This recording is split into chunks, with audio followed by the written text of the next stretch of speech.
Good morning, and thank you all for being here and joining us in this virtual meeting. And I want to congratulate our four finalists in the SAVE Award competition. We appreciate that you and so many other federal government employees have taken seriously how important it is that we get your good ideas as we make recommendations of policy to the president as he makes decisions. Start with some introductions. My name is Jack Liu. I'm the director of the Office of Management and Budget, and I'm joined here today by Jeff Zients, who is the Chief Performance Officer and the Deputy Director for Management at OMB, and Heather Higginbottom, who is the Deputy Director of OMB. Our job at OMB every day is to work on trying to improve the way the government works and how we all do our jobs. And the SAVE Award is an opportunity for us to participate with our colleagues throughout the federal government and getting ideas from frontline federal workers on how we can do better. Over the past 3 years, federal employees have submitted roughly 75,000 ideas to the President SAVE Award competition. And we've actually included dozens of those ideas in the President's budget. And this year alone, roughly 20,000 ideas were submitted. So the four of you have been selected out of a large pool of very good ideas. I think it demonstrates the commitment that federal employees have to making sure that government works better and the pride that they have in the work that they do. It's always important. Oh, excuse me. Hey. Well, Mr. President. Hello, everybody. I didn't mean to kick Jack out of his chair. It's my honor. Good to see you. Hello. Thank you so much for joining us. I want to make sure I've got everybody right. That's Faith, Eileen, Kevin, and Matthew. Yes, sir. Yes. Well, first of all, I want to thank all of you for the outstanding work that you guys do each and every day.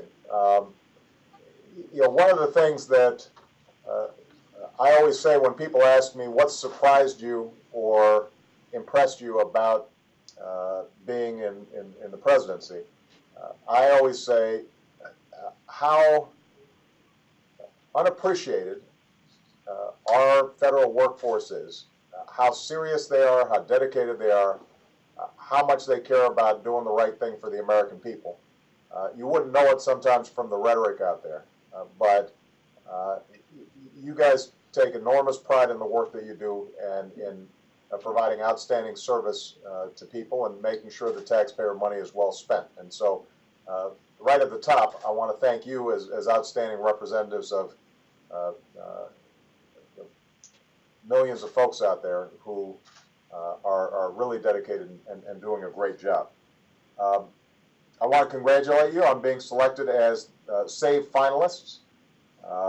We had nearly 20,000 ideas that were submitted, and out of those 20,000, the four of you have been chosen to be in the final four. So we're going to give the public, which is seeing this live streamed, the opportunity to vote on who has the best idea.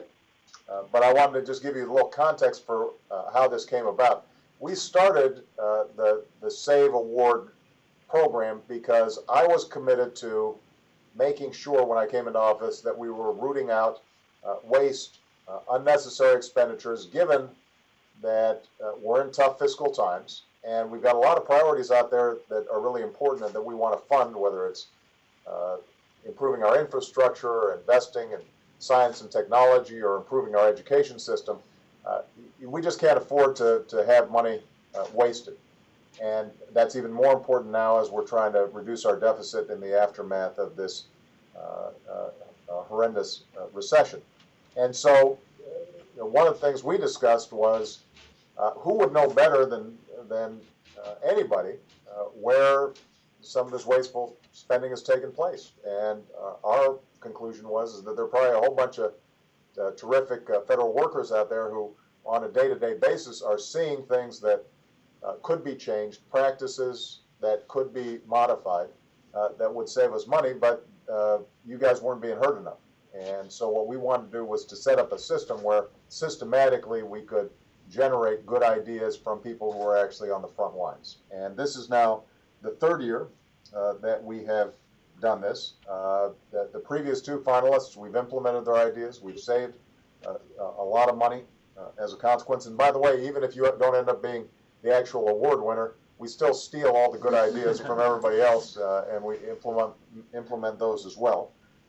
This ties in, by the way, with an effort that the Vice President has headed up, that I've asked him to be in charge of, working with all of our federal agencies to find significant cost savings in every branch of government. And in addition, we're trying to identify areas where just through executive action, without any action from Congress, we can go ahead and start changing some practices that are going to be saving money. So not only are we soliciting ideas from you, we're soliciting ideas from agency heads, and we're taking some action here in the White House as well. Cumulatively, we can potentially save billions of dollars and make government not only more frugal, but we can also make it more efficient, and things can actually work better, and people can do their jobs better, and the workplace environment can be improved. So just to give you a couple of examples, we have already identified about $3 billion in real estate costs that we can reduce. There are about 1,000 federal data centers that we don't think we need, that we're going to be able to eliminate.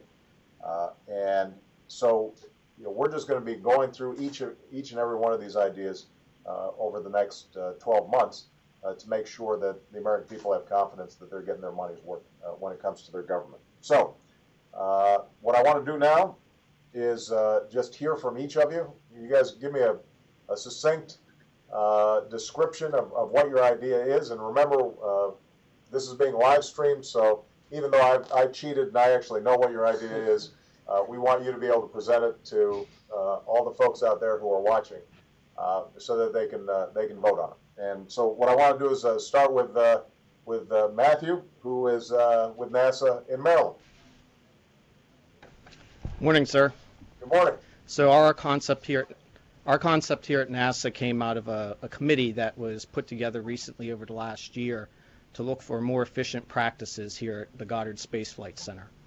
One specific idea that came up that we moved forward with and looked at that needed some institutional support and help to get some legs under it was to look at equipment purchases for things that we need here to develop spaceflight hardware. So over time, when you build a spacecraft, you need numerous parts, tools, and materials to put it together. And sometimes numerous projects have redundancies between them, where you have one project that needs the same tools or materials that another project currently also needs. As a result, there tends to be a little bit of overlap. There's some materials and parts that could be shared. And we do our best, but often that relays on having the right people in the right places and having an informal network to know where some redundancies and opportunities for efficiencies exist. By having a common area where we can store and house all these materials, parts, and equipment, projects can go into this pool, lend out parts and materials, use them, and then return them once they're completed. Over time, we think that this can have some savings. We don't quite know what that is. We have to do some additional research. But we figure that it's like using a tool shed. Everyone has one at their house, and everyone has a toolbox. When you need a hammer, you go, you use your hammer, and you bring it back. It's sort of along those lines of that type of philosophy. So the idea would be to set up this tool library, essentially, where it was effectively tracked. Everybody was putting the same special super-duper space wrench in the same place, so that the next time you're not having to reorder this specialized part, but rather you know that there's already one in the inventory, and in real time you can get it on site, and people can start doing the work. Cumulatively, you'd end up saving a lot of money doing that. Exactly. It would reduce the time of the procurement process and also reduce the time of the man hours of folks waiting for a tool or part to be delivered here. We'll have it on site and improve efficiencies across the board. It's a great idea. I don't know why we didn't think of it before. We should be doing that. All right. Eileen at HUD in Colorado. Yes, good morning. Thank you for this opportunity. In the multifamily offices, we do annual management and occupancy reviews of our properties. And when we go out to do these management and occupancy reviews, a property can receive one of 5 ratings, superior being the highest. And we're going out on an annual basis to review these properties. In our physical inspection side, if a property receives a high rating, they get a couple of years off from the inspection. And so my proposal is that when a property is performing at a superior rating, they should have the benefit of not having the annual review. This would save a lot of staff resources in the amount of time that it takes to prepare for the reviews, to conduct the reviews, and write up the reports. And it would also save a tremendous amount of funds in travel and per diem costs that go in towards having that review on an annual basis. HUD is also wanting to have an opportunity to recognize the outstanding work of our partners in providing low-income housing for our residents, and this would be an opportunity for them to focus on other priorities that they can do instead of preparing and having the review on a yearly basis. Right. This makes a lot of sense. Just one quick question on this one. If they're rated superior, how long would it be before HUD personnel then is checking in with them again? Well, HUD personnel and our contractors are in contact with our properties on a regular basis without these reviews. So it's not that we're not involved frequently and we're not communicating with them on a regular basis. But what it would mean is that perhaps they don't have to do the review next year. They would get 1 year off or perhaps 2 years off.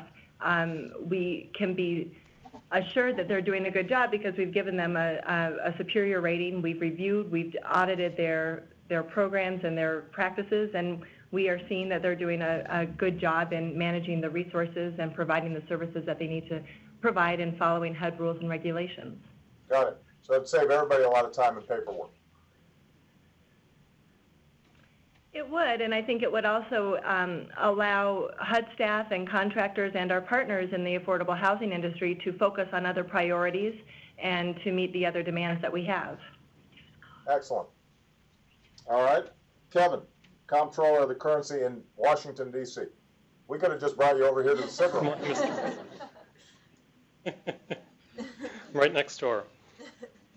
So all the attorneys in my department have a set of books that contain the laws and any court cases interpreting those laws for our agency. Now, when I conduct legal research, I go to those books to find the law and the statute, the law and the cases, but the information is only as up to date as when the book was published. So I end up having to go online to another database to see if there had been any more recent laws passed by Congress or any new court cases affecting those laws. And I thought, well, if all the information is available online, I really don't need to use the books or the books themselves, and that the agency could save a lot of money by not purchasing all of these books for all the attorneys and then paying to update them every year. Well, this is sort of a no-brainer. I mean, when I was in law school, we were already using Lexis and Nexus and online tools, and as you can see from my gray hair, that was quite some time ago. So the notion that we would still be paying significant sums to purchase books, have them shipped, have to store them, etc., rather than just working online seems completely sensible. So I appreciate that.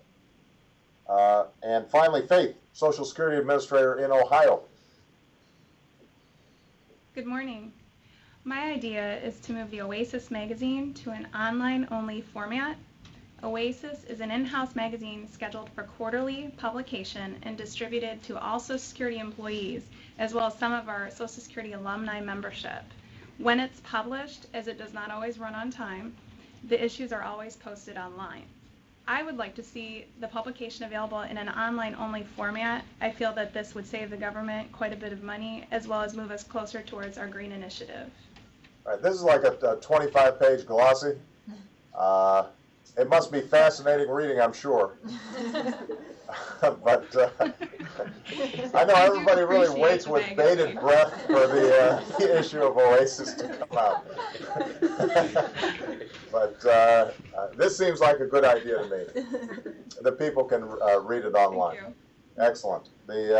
Well, look, I want to thank you guys for the great job you do every day. These are terrific ideas. For folks who are watching and seeing this on video stream, we want you to vote on the best idea. I look forward to the opportunity to meeting one of you, the actual SAVE Award winner. But I want to emphasize to all of you how much I appreciate everything that you guys do each and every day.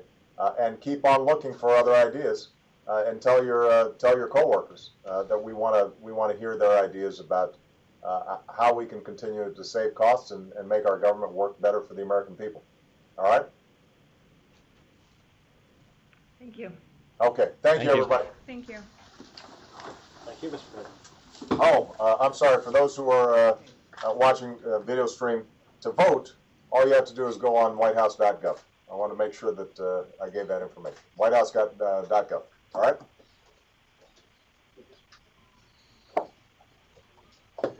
Well, that was a surprise and probably got us a little bit off the course that we had in mind. But why don't I just take a minute and give Jeff and Heather a chance to say a few words before we wrap up.